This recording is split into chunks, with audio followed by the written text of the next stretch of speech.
MBK 1:39, The Battle at Virata. Chapter 39. The Battle at Virata. In his chariot only a half a mile from the Kurus, Arjuna instructed the prince to halt while he established the enemy's position. Bhumanjaya gazed in amazement at the army before them. "Who are these heroes who resemble mountains in the midst of a mighty ocean?" he asked. "The one with the emblem of a golden water pot on his flagstaff is Drona," Arjuna replied. "I always worship him. You should circumambulate his chariot and I will strike him only if he first attacks me, for such is the duty of Kshatriyas." Arjuna pointed to each of the leading chariots.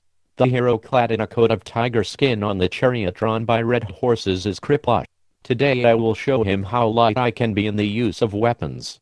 By his side, the warrior whose flag bears the sign of a bow is Ashvatthama. "He is my preceptor's son. Thus he too is worthy of my respect." The one clad in golden mail, whose emblem is a serpent against a gold background, is Duryodhana. He always bears the Pandavas' ill will. Immediately behind him is a hero, blazing like fire, with the emblem of a strong rope for binding elephants. That is the wicked-minded Karna. "Be careful when you approach him, for he always challenges me to fight." Arjuna pointed toward the chariot which stood just behind the four he had already named.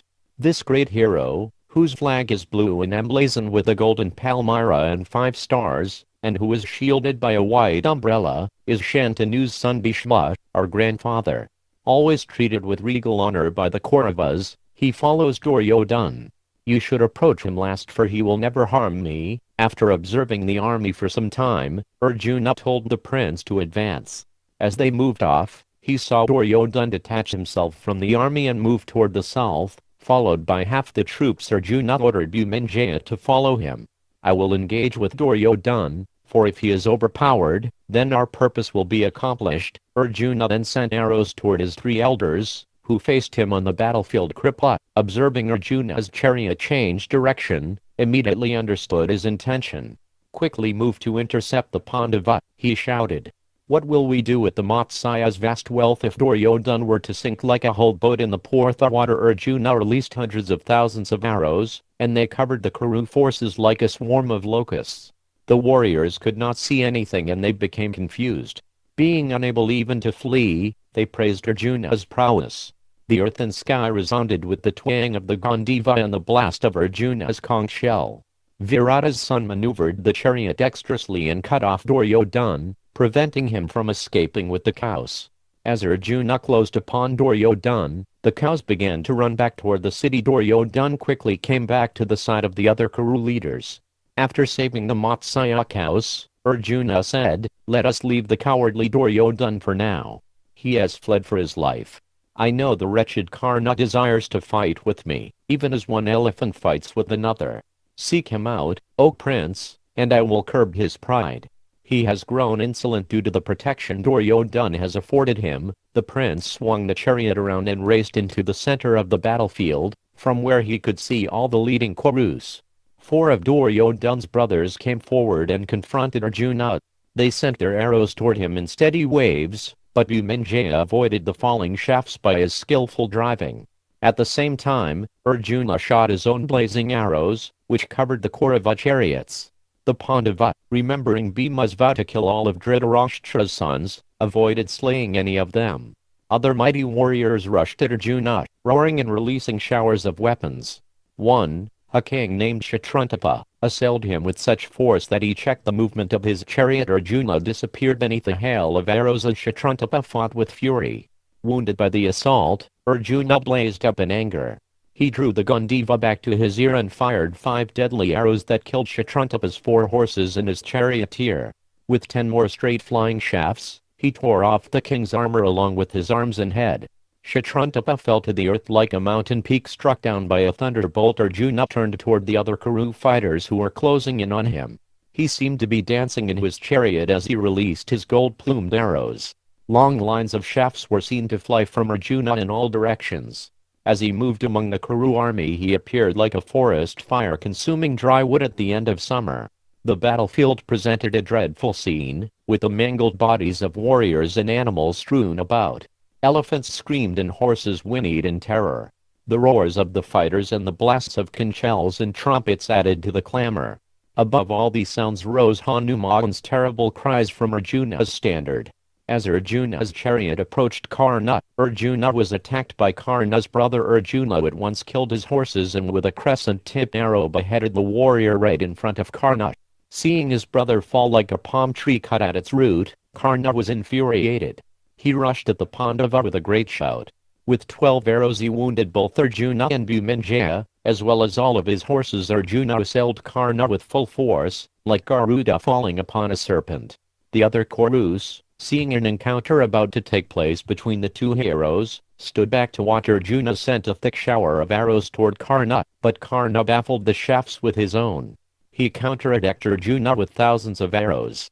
With his bright armor and flashing steel arrows, Karna seemed like a fire sending forth showers of sparks. Seeing Karna holding Arjuna off, the other Kuru fighters cheered him on. They clapped their hands and blew their conches. Arjuna could not tolerate hearing such praise and he fought with redoubled strength. Both combatants sent hundreds of thousands of arrows at each other.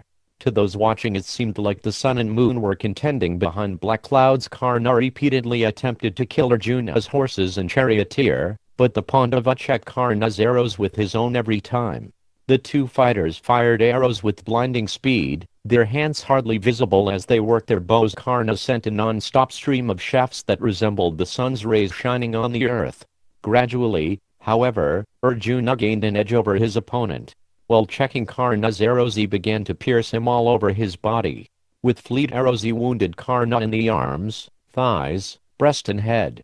Without his natural coat of impenetrable armor, Karna was hurt badly by Arjuna's attack. Finally he turned away from the fight and fled like one elephant defeated by another. When Karna retreated, the other Kurus, headed by Duryodhana, came to attack Arjuna. Without flagging, Arjuna cheerfully met their attack. He displayed various celestial weapons and filled the entire sky with arrows. No part of the battlefield occupied by the Kurus was visible as Arjuna's arrows rained down. It was impossible to even look at the Pandava in his anger. He seemed like the fire at the end of the cosmic manifestation. As Arjuna fought like a superhuman being, he created havoc among his foes. His arrows only fell where they were aimed and his bow was always bent into a circle. The Kuru army fell back in terror, the soldiers worshipping Arjuna in their minds. Horses and elephants that were not slain ran in all directions. Smashed chariots lay everywhere, with the bodies of their drivers and warriors lying prostrate nearby. In the sky the gods, Gandharvas, Siddhas and Rishis assembled to watch Arjuna fight. The fragrance of their celestial garlands spread across the battlefield as if the trees had blossomed in spring. Their clothes, ornaments and shining conveyances lit up the region with a brilliant luster. The sky was ablaze. It was beautiful to behold. In the midst of all the celestials stood Indra, looking with affection at his son. Arjuna looked around at the routed army and saw Drona. Feeling affection for his teacher he ordered Viratma's son to drive the chariot toward him. "O Prince, Drona is always worthy of my worship. In intelligence he resembles Shukra, the guru of the demons, and in his knowledge of morality he is no less than Brihaspati. He has studied all the Vedas and the science of archery resides within him. He is always ornamented by forgiveness, self-control, truthfulness and compassion. I desire to fight with him, so advance with caution." The prince urged on the horses and Arjuna blew his conch. Drona saw him coming and took out his own conch, giving it a mighty blast. The conches sounded together like 1,000 trumpets. Drona's red horses rose up and drew his chariot quickly forward. Seeing his preceptor approach, Arjuna was joyful.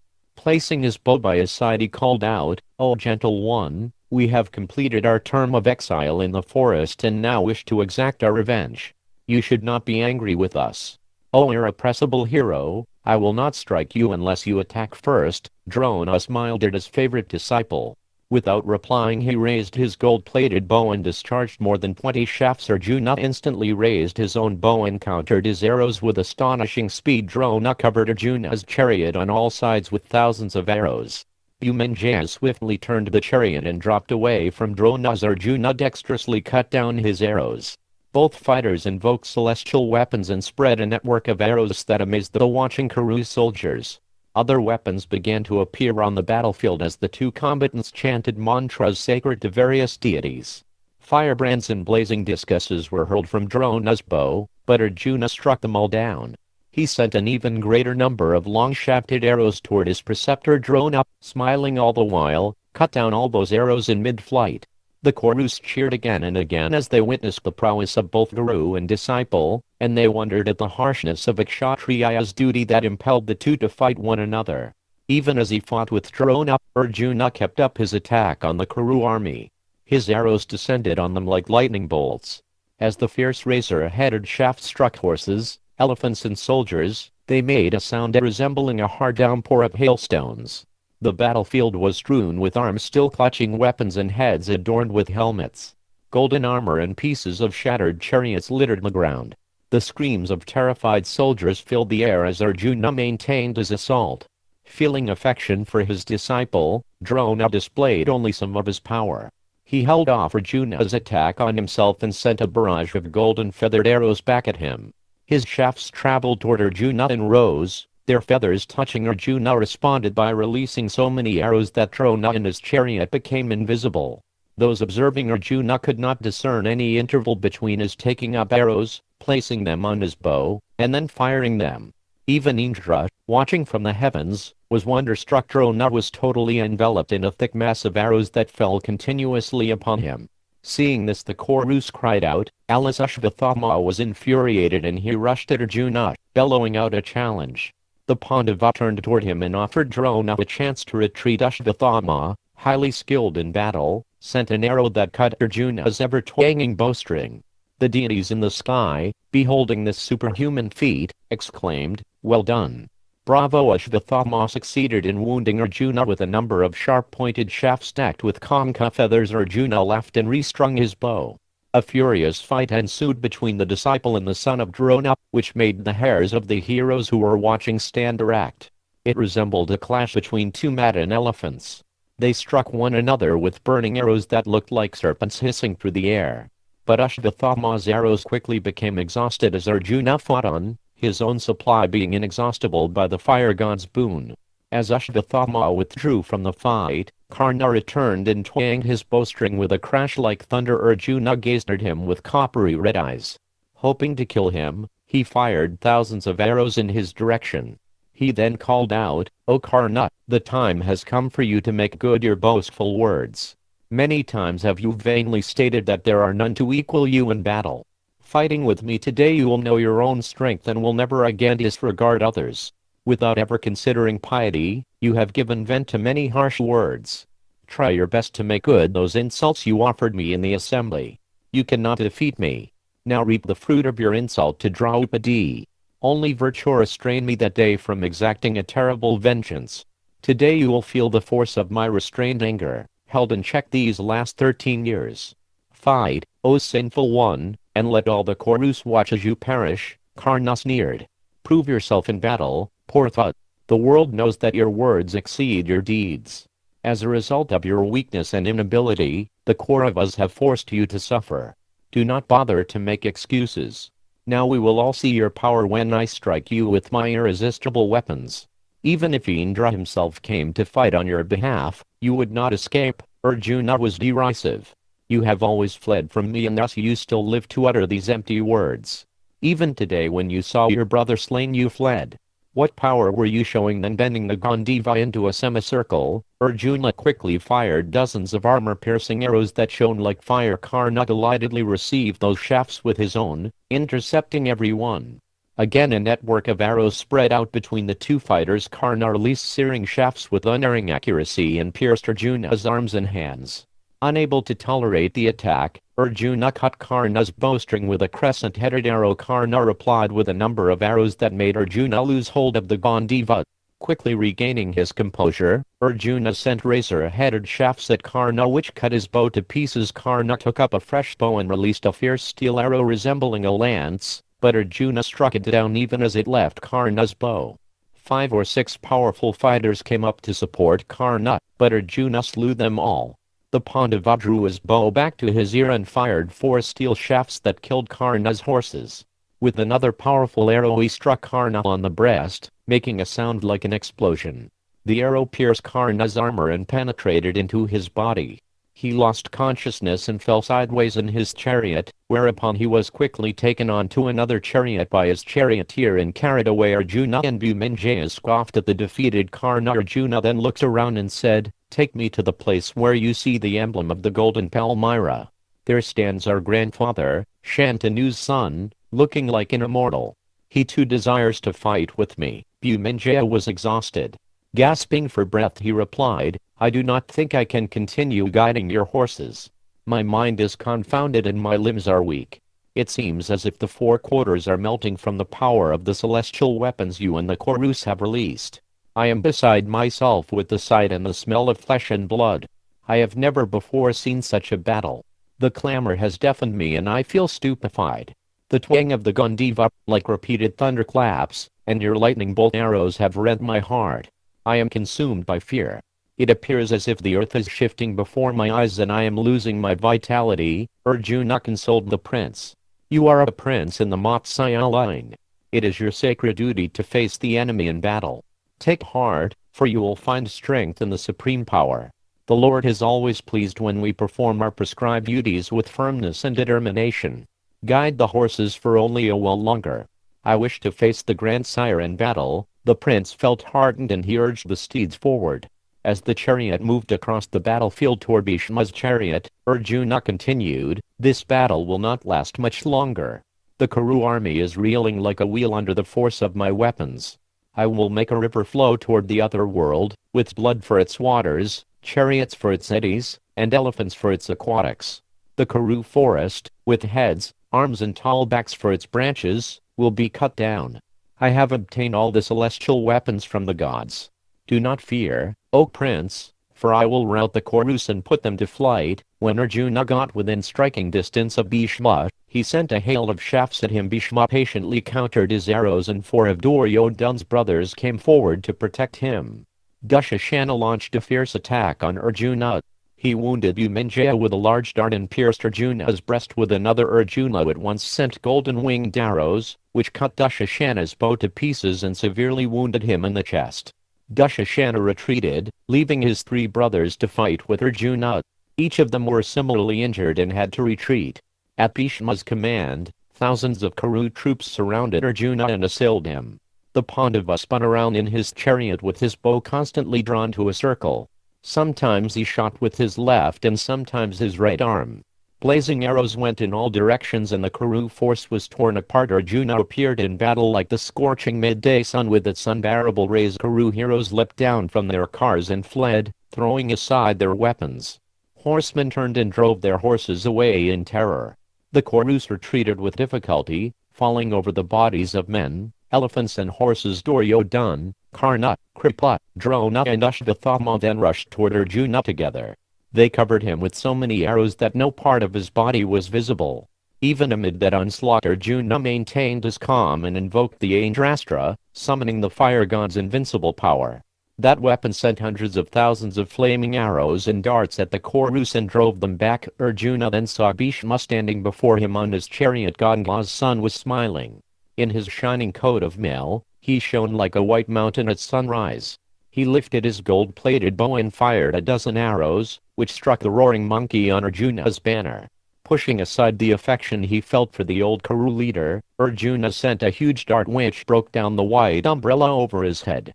He quickly followed it with arrows that severed his flagstaff and killed the two warriors protecting his flanks. Arjuna wounded Bhishma's horses and brought his chariot to a halt. Bhishma became angry and he began to invoke divine weapons. A massive hail of arrows, darts and spears fell blazing from the sky. Arjuna instantly checked his attack with his own celestial missiles. He counter-attacked Bhishma with volumes of arrows that sped toward him. Bhishma received Arjuna's assault like a hill receives a cloud. He dexterously cut down all the arrows as they flew, and they fell to pieces on the ground. The battle between Arjuna and Bhishma raged fiercely for some time as the Kurus watched in amazement. It seemed as if Indra were contending with Bali, the Asura king. Neither side paused in the fight. Arjuna's Gandiva had become a circle of fire and Bhishma danced on his chariot like a youth. Finally, Arjuna succeeded in baffling Bhishma with a weapon that sent an uncountable number of golden-winged arrows in repeated waves. Bhishma fell back in his chariot and, seeing his opportunity, Arjuna severed his bow with a razor-faced arrow. Immediately after that he shot 10 steel shafts with heads shaped like calves' teeth. Those deadly arrows pierced Bhishma's breast. The Kuru chief was stunned and he stood leaning on the pole of his chariot for some time. Seeing him senseless, his charioteer turned the chariot and carried him away. Most of the Kuru army had been overpowered and, if not slain, had fled. Only a few of their heroes still stood on the battlefield. Duryodhana, burning with anger and humiliation, brought his chariot before Arjuna. He threw a golden dart that struck Arjuna on the forehead. Blood gushed from his wound and the son of Kunti looked like a mountain giving forth a stream of red lava. Arjuna struck Duryodhana with arrows that stung like poisonous snakes. The two cousins fought furiously, using all their martial skill. Duryodhana's brother Vikarna came to support him on an elephant. He drove the beast toward Arjuna's chariot intending to crush him underfoot, but Arjuna bent the Gandiva into a full circle and fired an iron arrow that hit the elephant on the forehead. The arrow penetrated the elephant's head up to the feathers and the beast fell screaming to the ground. Vikarna leapt clear and, terrified, ran a full 800 paces to his brother Vivingsiddhi's chariot. Arjuna released a similar arrow that struck Duryodhana full on the chest. The Kaurava prince fell to his knees and vomited blood, his shining armor bent and pierced. Seeing himself standing alone against Arjuna, Duryodhana ordered his charioteer to retreat. Arjuna laughed and called after him, "Why do you flee, O hero? How are you renouncing your fame and glory? Why are your trumpets not blown in the same way as they were when you first left Hastinapura? Know me to be Yudhishthira's obedient servant and Kunti's third son. Remembering the conduct of kings, turn back and show me your face, O mighty armed one." Duryodhana and his brothers continued to flee. They completely abandoned their attempts to steal the Matsya's wealth.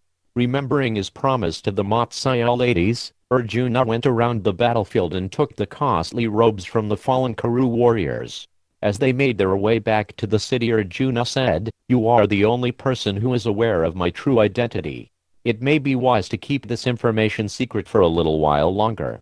You should tell your father that it was you who routed the Kurus." Arjuna wanted to wait for Yudhishthira to decide the exact moment for them to reveal their identities. Understanding this, Bhumanjaya replied, "I would not have had the power to achieve what you have achieved today, O Savyasachin, but I will not disclose your identity until you give me your permission." Arjuna had the prince take the chariot back to the cremation ground. When they arrived, Arjuna folded his palms toward Hanuman on his banner. The monkey flew up into the sky and vanished, and Arjuna hoisted the prince's lion banner again. He replaced his weapons in the bundle high in the same tree. Then, taking his place as the chariot driver, they headed back toward the city.